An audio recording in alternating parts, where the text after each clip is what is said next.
Monica Rambeau, je la kifferai le jour où elle fera « C'était pas ma guerre, colonel ».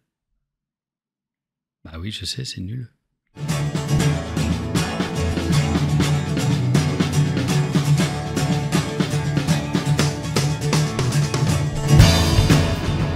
Hello et bienvenue sur Marvelous. Là, on ne parle que de Girl Power. Enfin, Girl Power dans Marvel Champion. Alors, je vais être très honnête avec vous. Le personnage dont je vais faire l'analyse, j'ai fait un peu moins de 10 parties avec elle. Ce personnage n'est autre que Monica Rambeau. Rambeau, je sais pas comment on dit, alias donc Spectrum, qui est un personnage un tout petit peu particulier. Alors, elle est fournie dans l'ombre du Titan Fou, c'est ça, je crois, ouais, avec Adam Warlock, si je dis pas de bêtises. Souvent, je dis si je dis pas de bêtises, et vous me corrigez en me disant si tu as dit une bêtise. Alors, pourquoi j'ai pas beaucoup joué Spectrum, c'est parce que, comme je vous ai déjà dit, là aujourd'hui on doit être à 36 ou 37 héros au moment où j'enregistre cette vidéo, début août 2022. On peut pas, c'est difficile de jouer avec tous les personnages.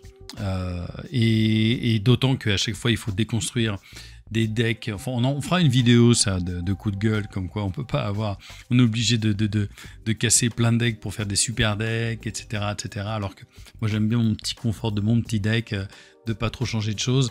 Donc je vais jouer avec une quinzaine de personnages vraiment à fond, voire 10. Donc c'est difficile de jouer avec tous les personnages. Et Monica Rambeau est passée en fait à travers les radars, dans la mesure où donc c'était Adam Warlock qui était avec elle. Et Adam Warlock, j'ai adoré jouer avec lui. Donc Monica Rambeau, elle est passée un tout petit peu à l'as. J'ai quand même fait un peu moins de 10 parties, entre 5 et 10 parties avec elle pour voir comment elle fonctionnait malgré tout. Alors Monica Rambeau, elle va avoir un fonctionnement un peu particulier. Il y a ici 3 améliorations qui sont livrées, alors c'est pour ça que je les ai mises là, qui sont livrées avec donc la carte dès le départ.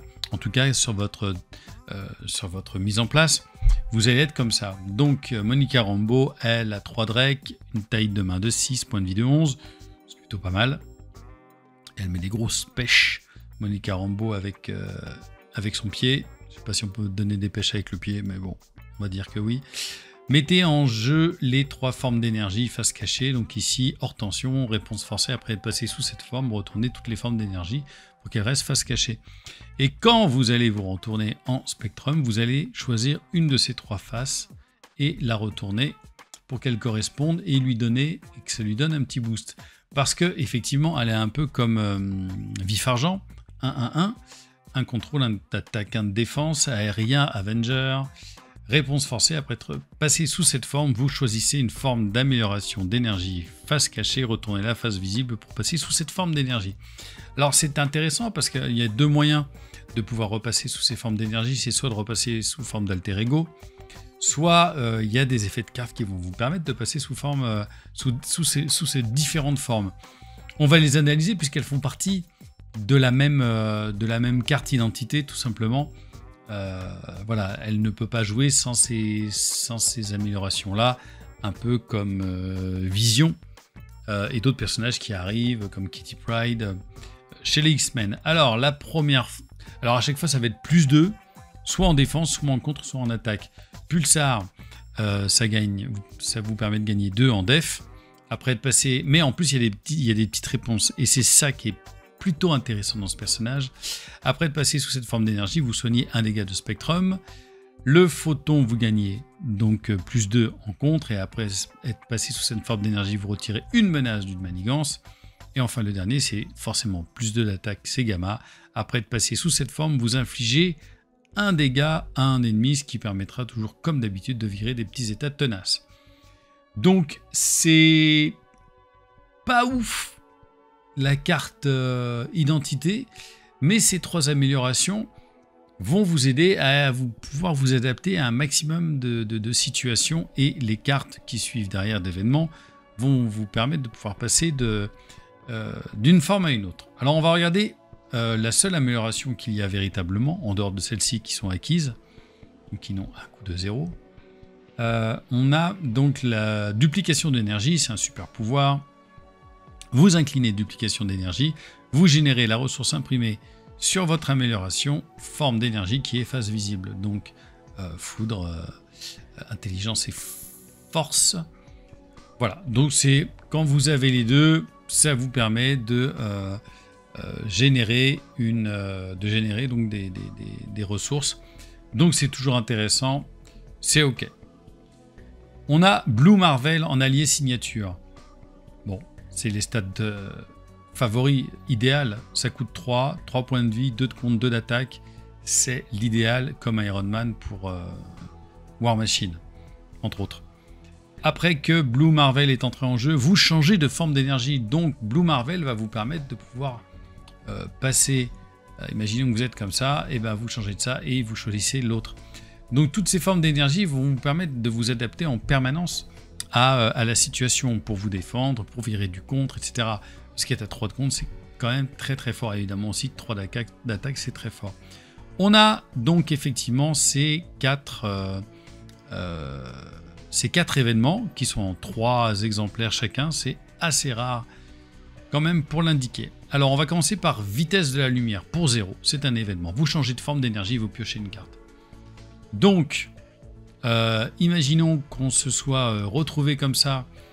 On a donc retiré une menace d'une manigance, donc on va pouvoir virer, faire un contre, tout ça, on aura viré donc 4. Et là, on va changer de forme d'énergie, tac, et on va passer en attaque. On aura peut-être aussi après derrière le bouclier pulsar, alors oui, ce sera seulement quand vous défendez. Mais quand vous repassez aussi sous cette autre forme, vous mettez un dégât à un ennemi. Donc ça va être toujours hyper intéressant. En plus, piocher une carte pour 0, ça va être très très très très sympa. On a ensuite pour 3 le rayon gamma. Attaque, super pouvoir, passer sous forme d'énergie gamma et infliger 7 dégâts à un ennemi. Si vous étiez déjà en gamma, donc comme ça, cette attaque gagne déferlement. Donc, pour 3, on met 7 dégâts à un ennemi et un déferlement. C'est plutôt bien, hein, 3 pour 7, c'est vraiment très bien. Mais imaginez que vous étiez sous une autre forme d'énergie, par exemple sous photon. Vous passez sous forme d'énergie gamma. Donc dans le timing, on passe sous forme d'énergie gamma. Et qu'est-ce qui se passe? Après de passer sous cette forme d'énergie, vous infligez un dégât à un ennemi. Donc résultat, pour 3, on sera à 8 de dégâts en tout. Donc évidemment, virez comme d'habitude les petits états tenaces. Ou à un sbire, et vous mettez le 7, alors il n'y aura pas de déferlement pour le coup, mais dans la tête du méchant directement. C'est plutôt bien, et c'est le genre d'événement qu'on va chercher un maximum. Enfin, les 2 autres événements, toujours en 3 exemplaires, vitesse du photon, donc là pour le coup c'est le contre. Vous passez sous forme d'énergie photon, donc comme ça, donc déjà vous retirez une menace d'une manigance, et retirez 4 menaces d'une manigance. Si vous étiez déjà sous forme d'énergie photon, vous ignorez tous les icônes, toute icône de crise pour ce contre. Donc en gros, si on passe en photon, on va pouvoir virer 5 menaces d'une manigance. Et si on y était déjà, effectivement, on peut virer, on s'en fout des icônes de crise. Bon, 2 pour 4, c'est bien. Je pense que c'est bien. C'est pas oufissime, mais c'est... Vous allez voir que l'idée, ça va être de réussir à chaque fois de passer sous une autre forme et de pas forcément se contenter d'être déjà dans cette forme. Là, évidemment, les icônes de crise, ça peut être sympa, mais il n'y en a pas non plus pléthore. Donc, je trouve que c'est plutôt intéressant. Le déferlement, c'est bien, mais c'est pas ce qu'il y a de plus ouf. Donc, l'idéal, c'est de toujours pouvoir jouer une carte événement qui vous permette de changer de forme.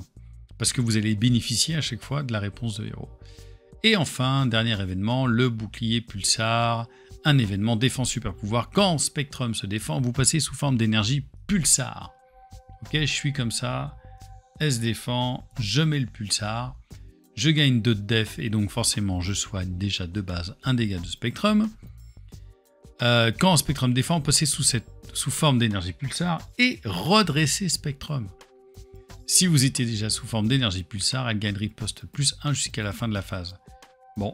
Vous voyez que à chaque fois, si on est sous cette même forme d'énergie, le bonus est intéressant.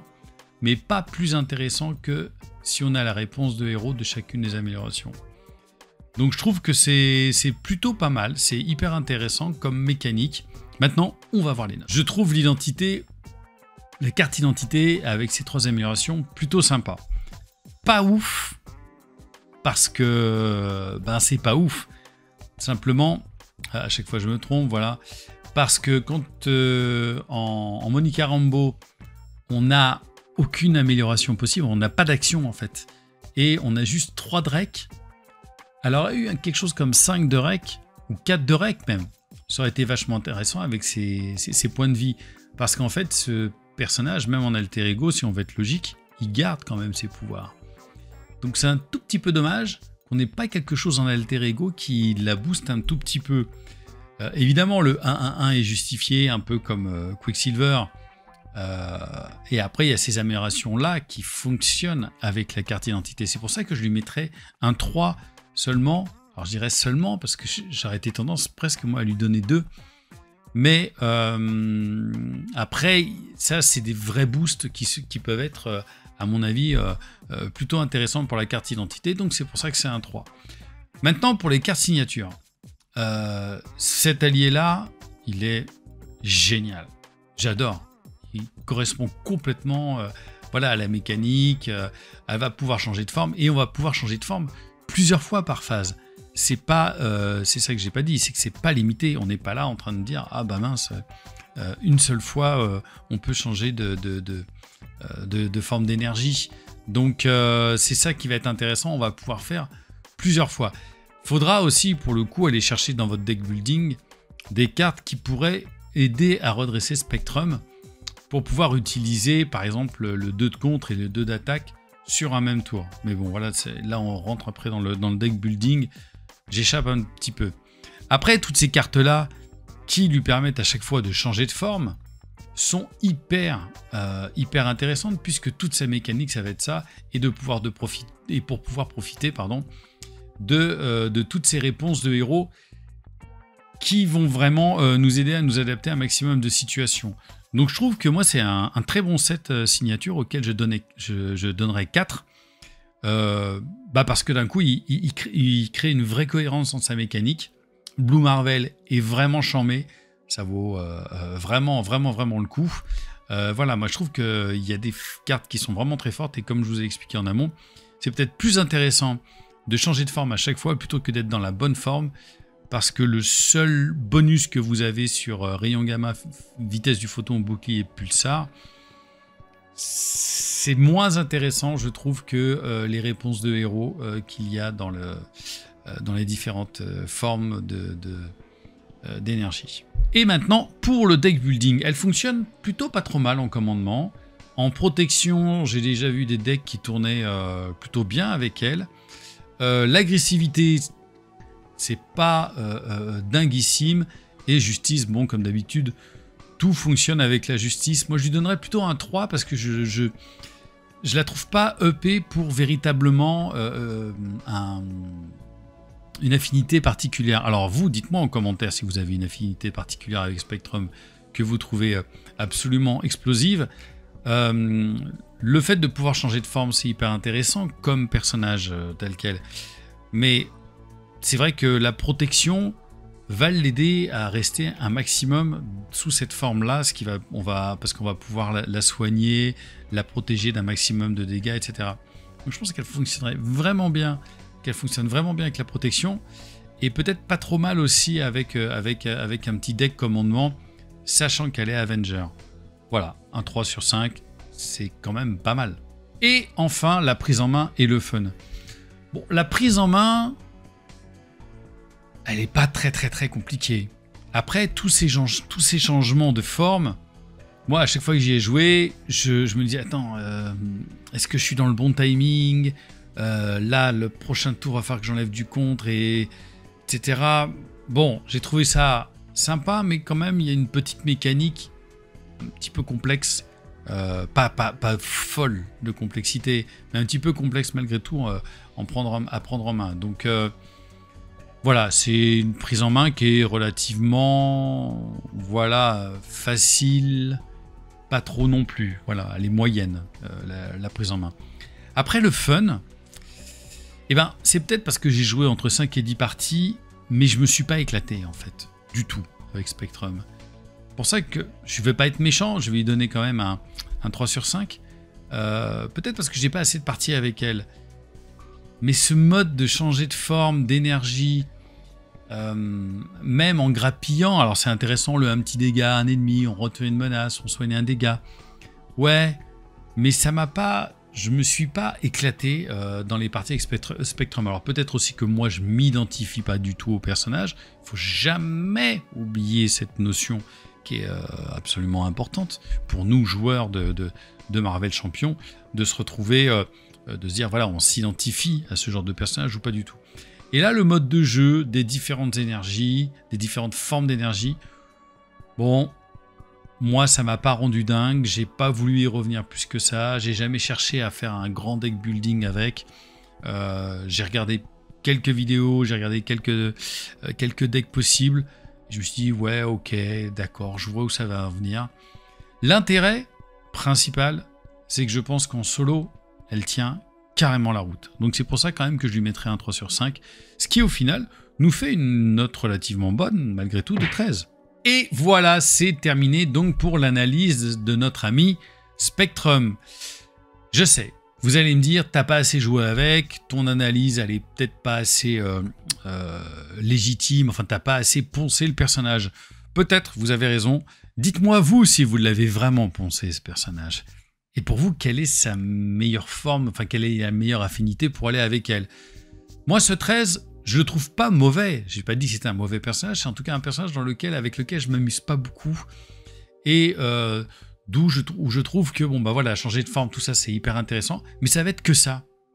Et je vais pas avoir beaucoup d'autres plans de jeu qui vont vraiment m'intéresser, même si effectivement elle s'adapte à tout. Et encore une fois, je lui dis que pour moi, sa plus grande force à Spectrum, c'est de pouvoir jouer en solo.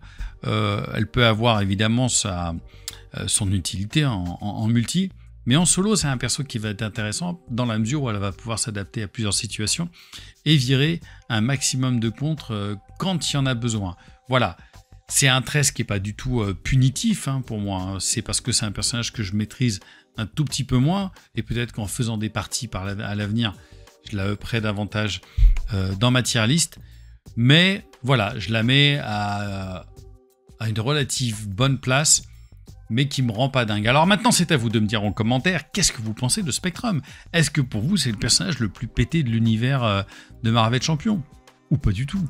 Est-ce qu'elle est plus forte que Miss Marvel? Est-ce qu'elle est plus forte que Quicksilver sur les mêmes stats?